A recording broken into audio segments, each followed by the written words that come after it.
And then questions for Justice first, please. One note, the 11 points scored by Justice in today's game are a personal best at St. Joe's, and he is now 1 away from the St. Joe's top 10 in blocks. Yeah, I thought it was a hard-fought league game. That's what you get now. You get two teams that both lost the first night, and you want to win the second game. And for 35 minutes, I thought we really did a good job. I thought the difference in the end was that they were able to get some offensive rebounds / loose balls that we had our hands on, and made a critical mistake down the end too on an out of bounds. But I think, we feel we probably lost that one. And I give Davidson credit. They played hard the whole night. And we got to grow and learn from it. Questions for Justice? Justice, this is a bit of a young team, an inexperienced team too. Obviously, you being one of the veteran guys, I'm sure it felt like things just kind of compounding at the end between turnovers, a couple missed shots throughout the whole game. Just kind of, what's your message to some of the younger guys? I think we collectively as a team, league play is gonna be all really tough games, and it's always gonna be the margin between for every game is gonna be very close. So we really just gotta figure out how to win those close games. So I think our non-conference was a little weird because we didn't really play a lot of close games. So it's almost like we have to learn how to win those games. So I think just telling the guys like, maybe they're a little bit at this disadvantage because we didn't really play a lot of close games, but we just got to figure out over the next couple of days and before our next game how to just hang in there for 40 minutes and then just play 35 minutes. So.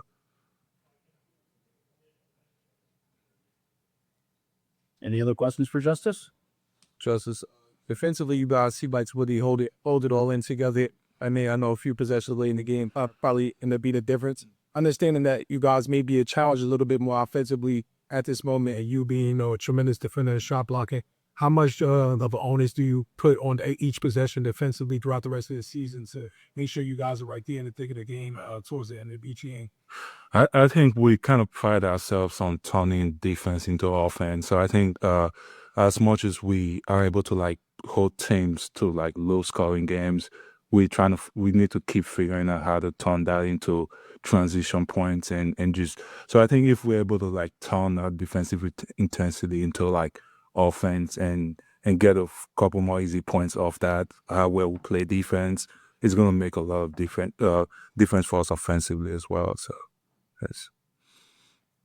Justice, I don't know. I'll be here for the next game, so I'm curious. Just being, Chad mentioned that you'll be getting your 1 block away from being top 10 all time, and getting to make your mark on a program like this, St. Joe's, that's had a lot of success historically in basketball. Just what does that mean to you personally? I think the cool thing about blocking shots is a lot of times I'm blocking I'm not necessarily blocking the shot of my guy. I'm blocking my teammate's shot, the guy that's my teammate is on. So I think I always look at it as that's one way I can help the guys and just have my brothers back. So I think I didn't even know I was close to the top 10. For me, I'm just trying to help the team as best as I can. So that's how I think about it. Thanks, Justin. Yeah, thank you. Yeah, so huge. Questions? Coach, we covered that in the last 6 minutes. What did you notice about the offense at that point? Is it just maybe rush from shots or frustration? What do you think has happened?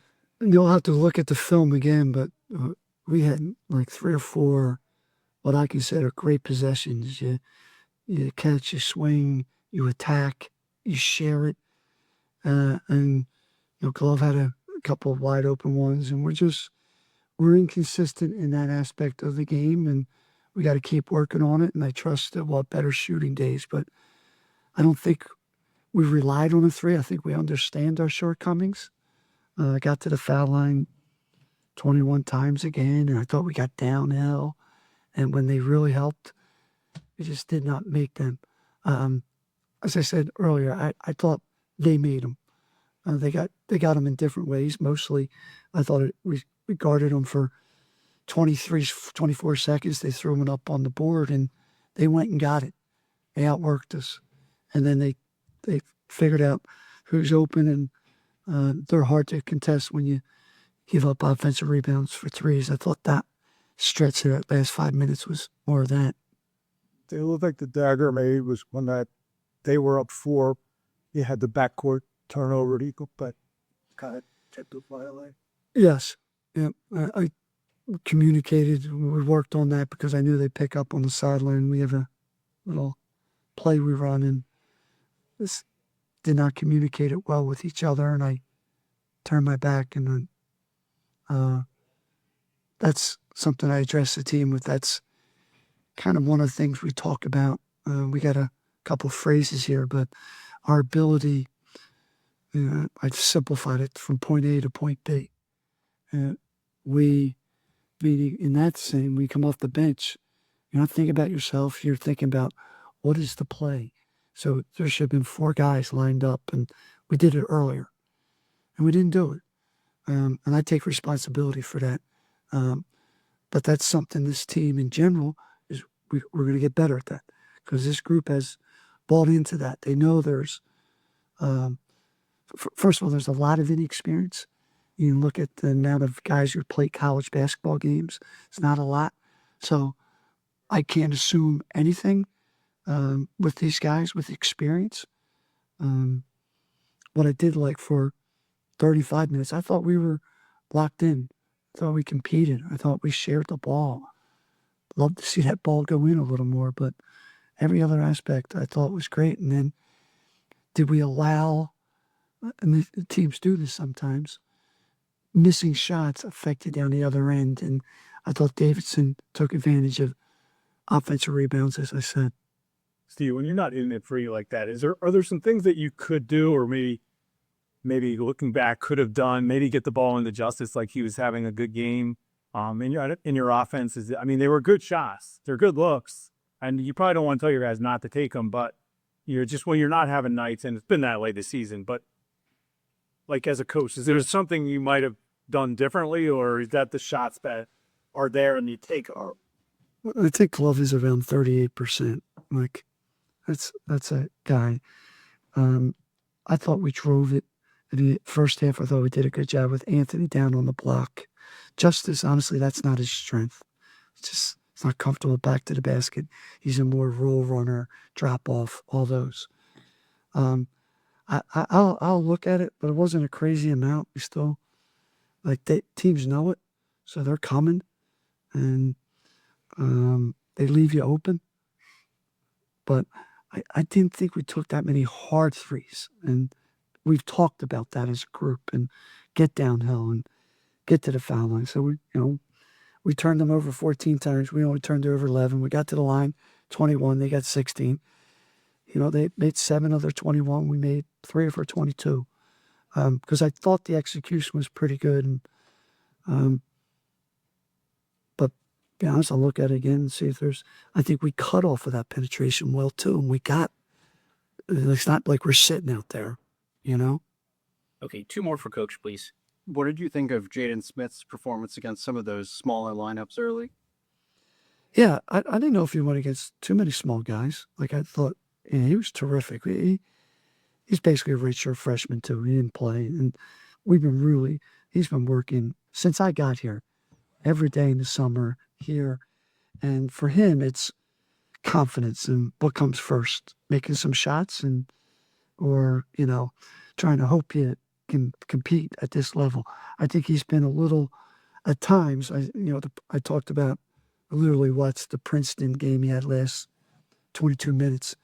And I was like, he was playing really well and confident. He lost his way a little bit, and we talked about that. So tonight he steps out and shoots the 3. As his career goes on, he's going to be an excellent passer, standstill shooter. He'll be more athletic. He'll be a better defender. And I thought tonight was a good step. Last one. Coach, you seem like you guys were playing strong defense, trying to steadily throughout through the second half, holding them to around 30% from the field. As you kind of work through some challenges offensively, just trying to figure out who to go to, how to kind of game plan late in the game, how you just can maintain your guys having consistent dominant defense, understanding that sometimes you might have to go a few minutes without scoring the ball, but you need to maintain a high level of defensive play. You got to develop that grit for sure, and this is the challenge, and we're going to do it. I think guys like Kafik Myers is coming in and starting to play. Once again, another freshman. He makes those threes in practice. He's just not there yet. He's an excellent foul shooter. He was 3 for 6, but I thought his floor game was really good. Thought his defense was good, and but to your point, you can't let. And I don't think we do this often, but we did tonight. We're not making shots down the stretch. They had more bounce in their step. They were confident, and they were shooting less than us at one point, right? Way less. But they had that, and I gotta get a group to do that. He's coach. All right, guys.